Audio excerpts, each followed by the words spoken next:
ci liggéey te fi mu toll nii le défi principal mooy comment faire le budget au plus tard le 31 décembre.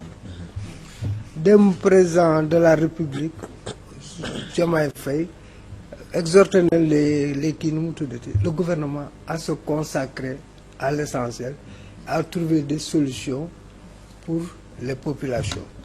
Léegi nag yóbbu nañ bu ñu defaree lépp pare député yi dinañ kii commencé seet nu ñuy doxalee vote de budget bi.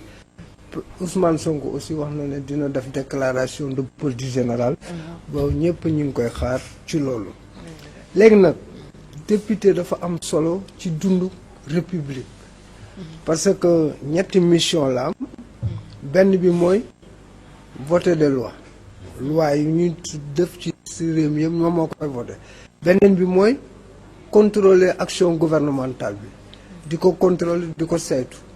Beneen bi mooy évaluer les politiques publiques yi par exemple dama joxe benn misaal lu mel ni inondation yi defoon nañ ci 750 milliards ba léegi nit ñi mënuñu la expliquer ku mel ni assemblée war nañu mën taxawal loolu.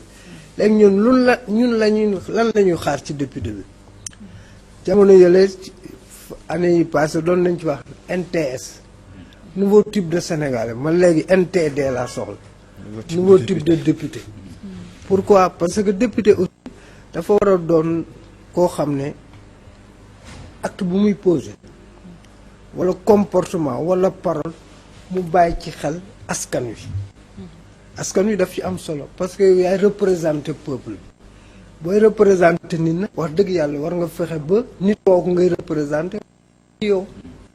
Donc député yi dañu war a xool loolu moo leen war a njëkk a motiver beneen motiver aussi ñu assumer pleinement seen rôle.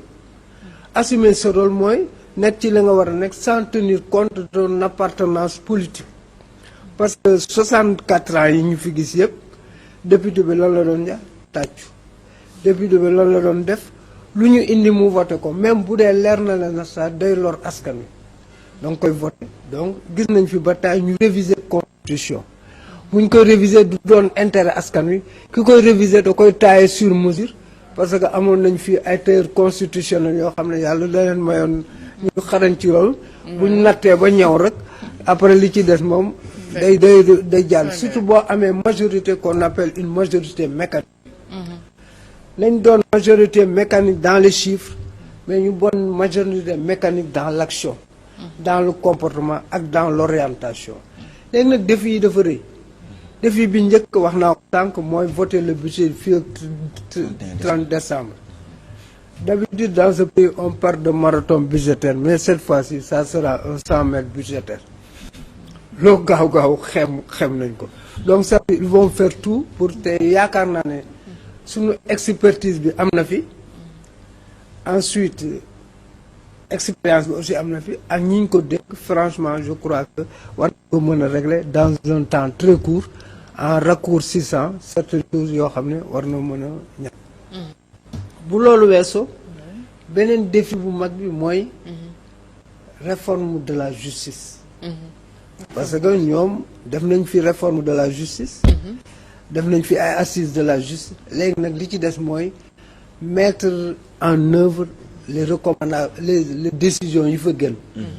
Léegi war nañ ci jublu ensuite réforme aussi des institutions. Juge budgétivore maanaam 16 ak ki xam naa dina jub léegi nag il y a aussi la haute cour de justice. Certainement ils vont mettre ça en place dans le plus vite première belle. Loolu nag mës na am ci réew mi parce que moom on l'a jugé à travers la haute cour de justice. Idrissa Seck aussi avec ses chantiers de Thiès. Il fallait passer par la haute cour de justice. Donc mais li ci am solo mooy. dafa am reddition de compte bu ñu entamé. Les rapports sont là ñu ngi commencé woon nit ñi léegi ci des mooy jëmal ko haute cour de justice pour ñi nga xam ne dina leen mën a téye ñu téye leen ci fekk ñu def njombe te njortu nañ ne am na ñu bari daal wax dëgg yàlla ñu doon gérer kenn rafet ko ci wàllu bonne gouvernance ak wàllu alal joo ne da doon saaw beneen affaire bi nga xam ne défi la mooy ñu fexe ba rationaliser les partis ak aussi réglementer le financement des partis parce que sunum réew da ngay gis li fi xaw 41 listes xam nga loolu dafa compliqué leer na ñu am na bari ñoo xam ne dugal nañ seen 15 millions avec la claire conscience que bi ñu koy dugal xam ne ne duñu mais peut-être dans ton CV ak sa carte de visite tu peux mettre ancienne tête de liste wala ancien candidat yaa xam la xam nga gars yi des fois aussi dañ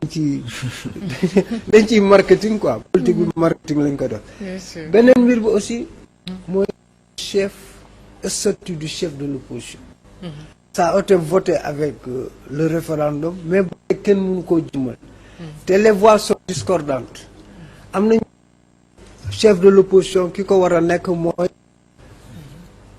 le deuxième à la présidentielle am na ñu jàpp ne ki ko war a nekk mooy la coalition ou le parti arrivé deuxième aux législatives Ousmane Sonko sax wax na ne moom il préférerait ñu jox ko ki nga xam ne moo arrivé deuxième au parlement donc yooyu yëpp c'est des yooyu yëpp war nañ ko mën a seetwaat donc muy ay jàngat yu am solo yu bàyyi ko ci Demba Ramata Ndiaye taskatu xibaar ñu xam ko loolu ci njàmbaarteem ak gëstu yu am solo yi wax ji mën na dal tey mais ci wàllu xalaat da ngay gis ni mu xóotee surtout la mu joxe ci wàllu histoire parce que ku fekkee dem fekk tey donc yaa am audience joxe boobu explication que mooy président assemblée nationale bi gën a nekk xale El Hadj Malick Ndiaye ci wàllu histoire au Sénégal bi ci des mooy kan moo war a nekk chef de l'opposition ndax numéro 2 ci présidentielle ou numéro 2 ci législative jàpp naa nag xëy na numéro 2 ci présidentielle sax la xel gën a mën a nangu ndax ñee boo nee numéro 2 ci législative xanaa Macky Sall du ñëw nekk chef de l'opposition xanaa du Karim Wade itam daanaka ñoom coalition bi am groupe parlementaire ñaari parti la yoo xam ne du ci doo xam ku ci nekk chef de l'opposition coalition yi mooy li ka sabab Amadou Ba kon mooy ki gën a positionné pour nekk chef de l'opposition fii ci Sénégal de toute façon jàngat na ko jàngat bu équilibré moom Demba Ramata Ndiaye ñu ngi koy nuyu de passage ci xalaat bu am solo boobule.